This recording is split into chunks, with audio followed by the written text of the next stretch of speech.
Ce journal vous est offert par Revital Family, savon liquide pour main de la société Congo Store.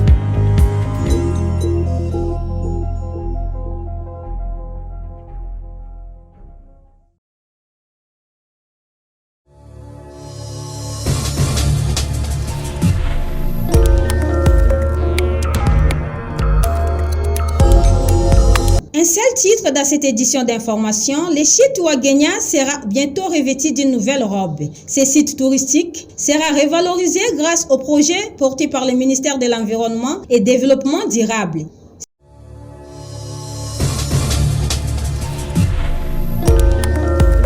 C'est tout pour le titre, les détails dans un instant.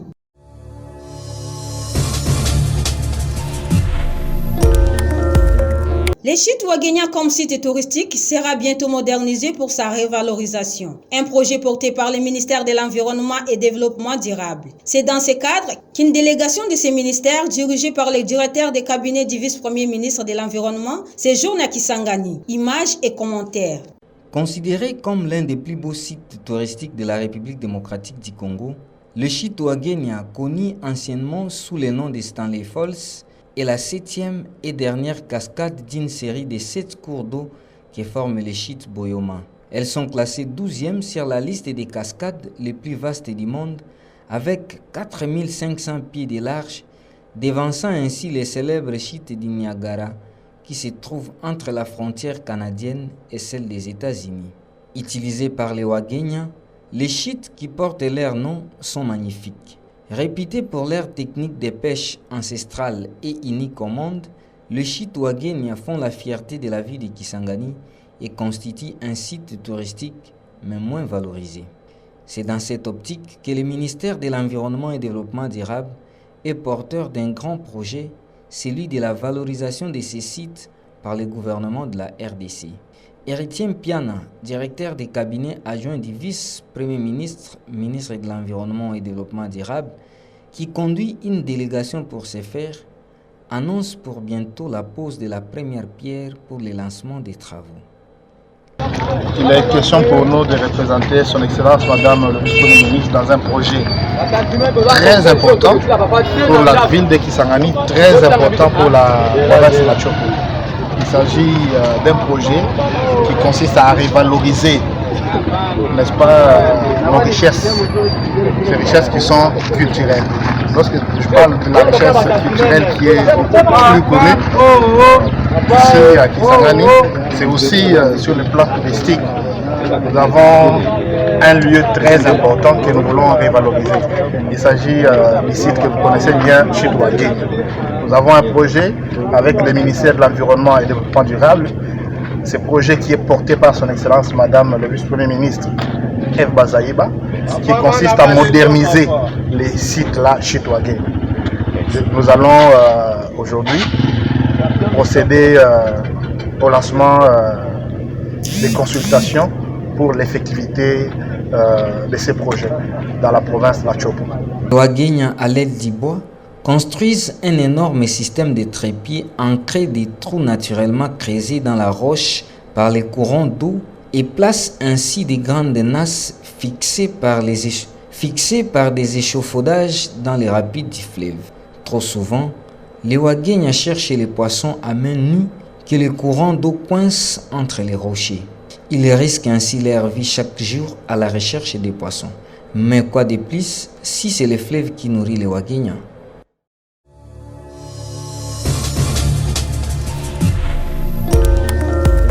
Parlons à présent religion. Le pape François appelle les Congolais à œuvrer pour la paix et la réconciliation.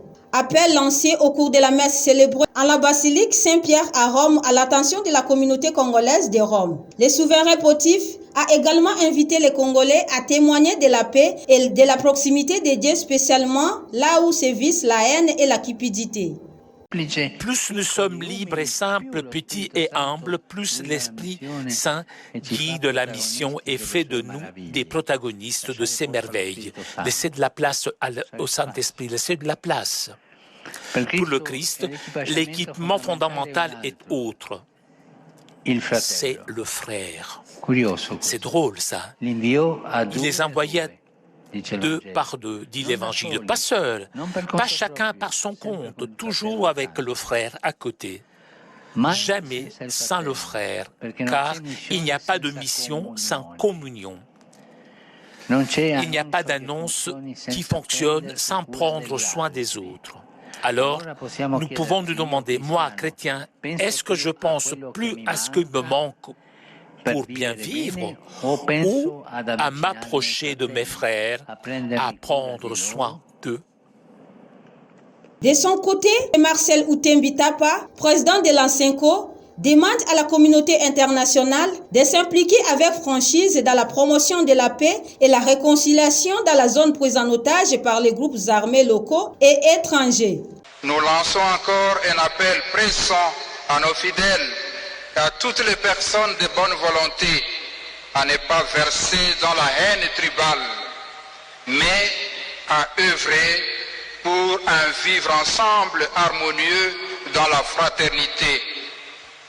Encourageons et soutenons nos vaillants soldats des FARDC qui sont au front et accompagnons nos dirigeants politico-administratifs dans la recherche de solutions durables pour la paix dans notre pays et dans la sous-région.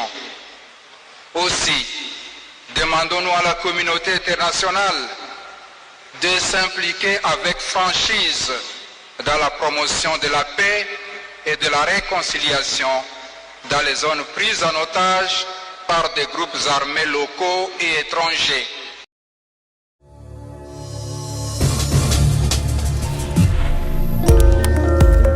Le stade de Lumumba sera bientôt réhabilité. Promesse faite par le président du Sénat, Bahati Lukwebo, lors de son récent séjour à Kisangani. Le président du Sénat a promis de mener un plaidoyer auprès du gouvernement de la République pour qu'une solution soit le plus vite trouvée. Commentaire de nos confrères de la...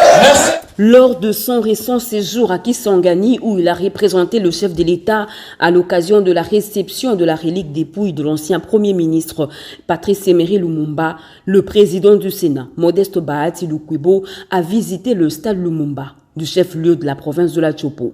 Une visite que le speaker de la Chambre haute du Parlement a effectuée à la demande de la population bouyomaise lors de la veillée organisée en mémoire du père de l'indépendance congolaise devant la grande poste de Kisangani. Sur place, Modeste Bahati Lukwebo fait un constat amer. Le stade qui porte le nom du héros national n'existe que de nom au vu du délabrement de ses installations.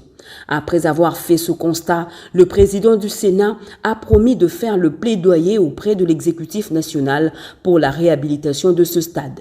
La population m'a chargé de plaider la cause de ce stade auprès du président de la République et auprès du Premier ministre, chef du gouvernement central. Je tenais moi-même à voir dans quel état se trouvent ces lieux pour que je puisse étayer mon argumentaire lorsque je vais plaider pour que le plus rapidement les travaux qui avaient déjà été commencés.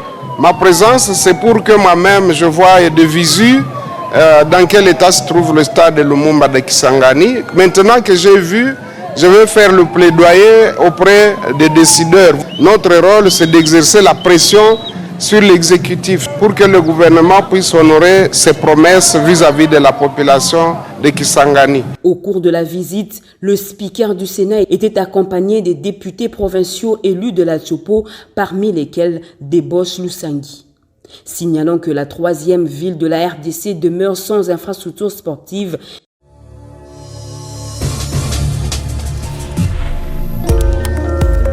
C'est par cette note de sport que nous bouclons cette édition d'information. Merci de l'avoir suivi et à la prochaine.